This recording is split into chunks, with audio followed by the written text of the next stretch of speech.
Olá, ouvintes! Aqui quem fala é a Bruna e comigo estão o John e a Rebeca.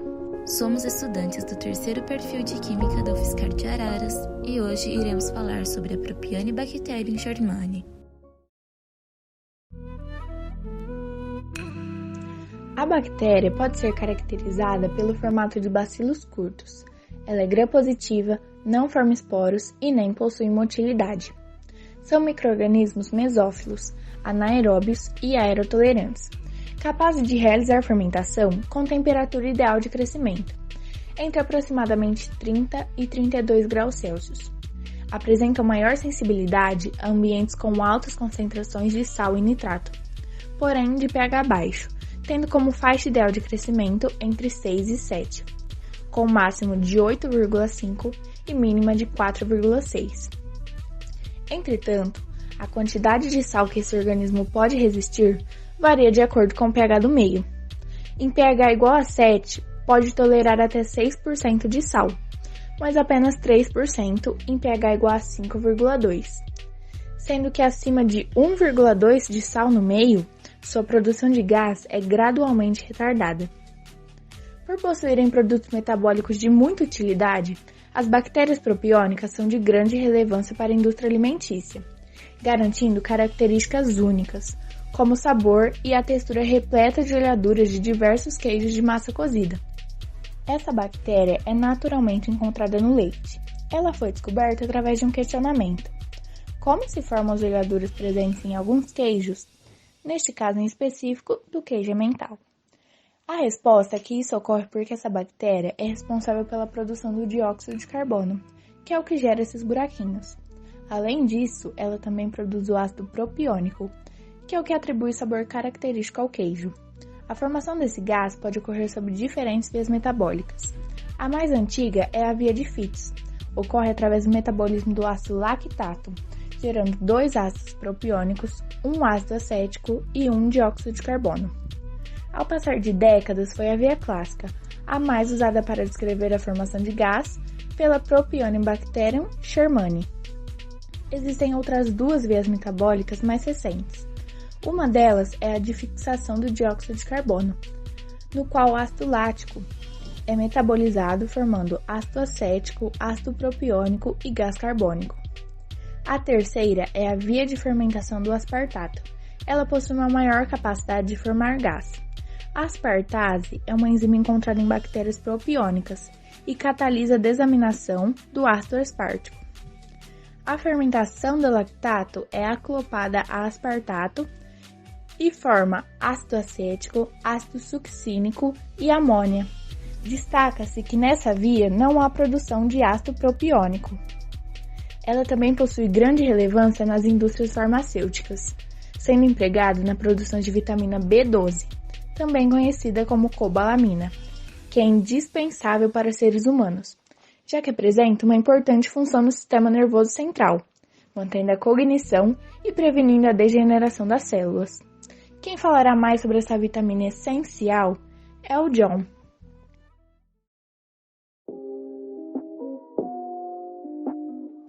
Boa noite, Bruna. Boa noite, Rebeca. Boa noite aos nossos ouvintes. Eu sou o John e vim falar para vocês como cresce e como funciona no meio escolhido o nosso micro-organismo.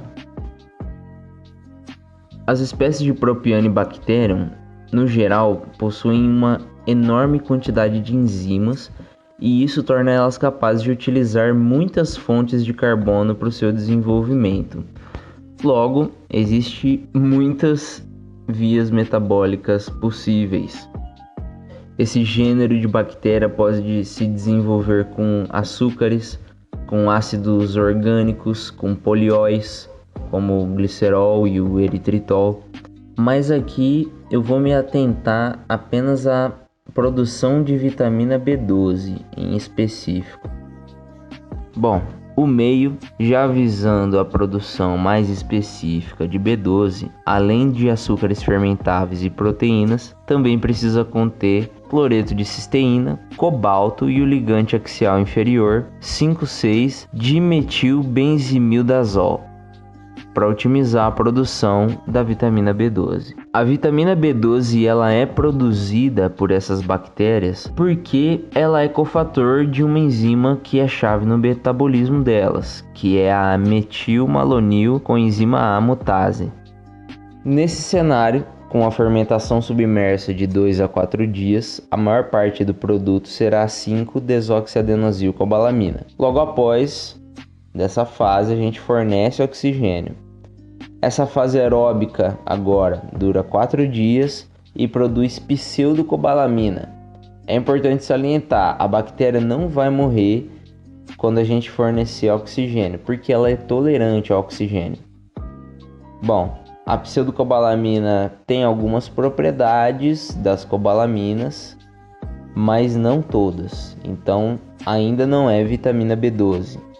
A gente vai para um tratamento térmico de 80 a 120 graus Celsius por 30 minutos, variando o pH de 6,5 a 8,5. E aí a gente consegue, entre aspas, desligar as moléculas em questão e as células de Propionibacterium.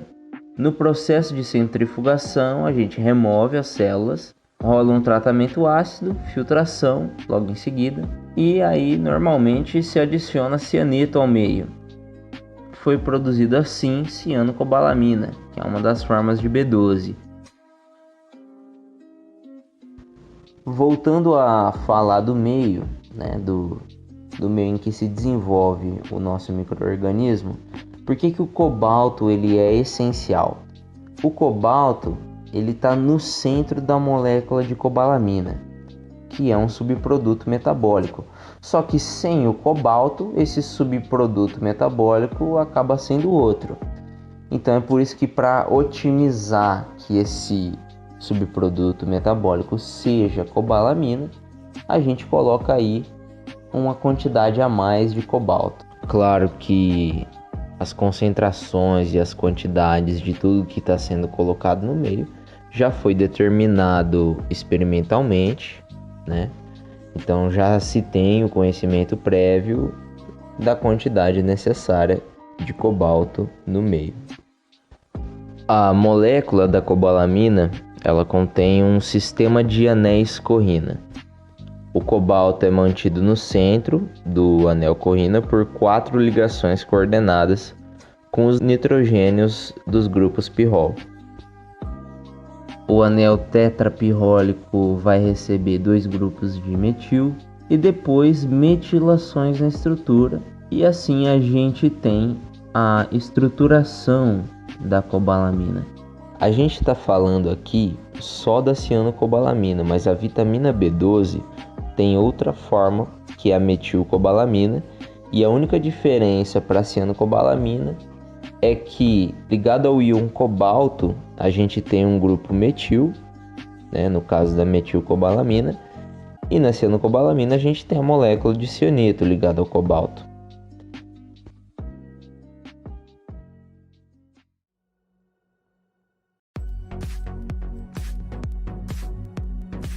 Além de tudo que já foi dito, está sendo estudado sobre o aproveitamento de resíduos agroindustriais para a produção de ácido propiônico através desse micro-organismo.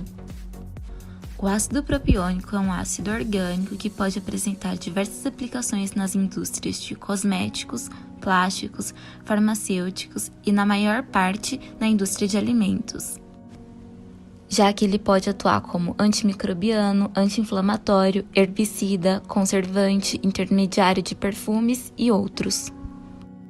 E atualmente, sua produção é feita principalmente pela rota petroquímica, que é extremamente danosa ao meio ambiente e de matriz não renovável.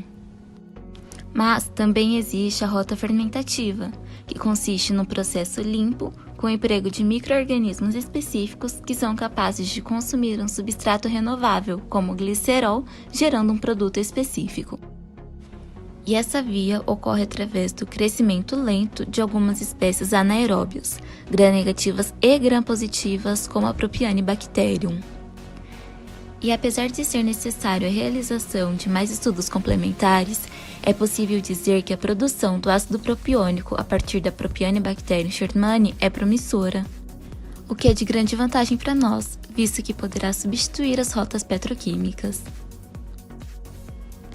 Bom, já vimos que a Propionibacterium germani é uma bactéria que traz muitos benefícios para nós. Mas também é importante saber que existem outros organismos que podem ser semelhantes a ela e ao mesmo tempo muito diferentes dentro do mesmo gênero Propionibacterium. Afinal, as bactérias desse gênero são classificadas em 2 grupos: as bactérias propiônicas láticas, que são de interesse industrial, e as bactérias propiônicas cutâneas, que estão relacionadas com patologias da pele. E para poder exemplificar isso, eu vou falar sobre a Propionibacterium acnes e a Propionibacterium acidipropionice. Assim como outras espécies desse gênero, são bacilos pleomórficos, que basicamente quer dizer que as suas células podem variar de tamanho e de forma, sendo que essa pleomorfia depende do meio em que crescem. São gram-positivos, não formadores de esporos e anaeróbios facultativos. Entretanto, a Propionibacterium acnes faz parte do microbioma da cavidade oral, do intestino grosso, das conjuntivas, do canal auditivo externo e principalmente da pele, onde predomina sobre outros organismos presentes nos folículos pilosebáceos.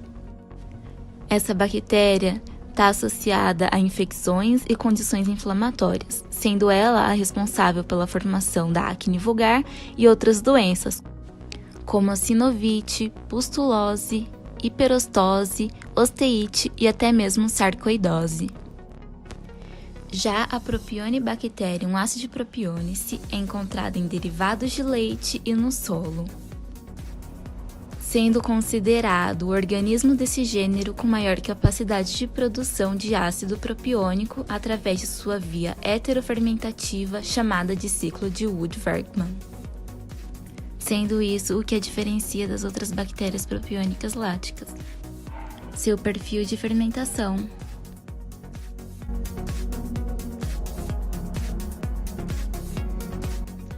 E com isso, chegamos ao fim. Esperamos que tenham gostado de conhecer e aprender um pouco mais sobre esse pequeno organismo, que é tão importante e mais presente em nossas vidas do que imaginamos. Obrigada a todos que nos ouviram!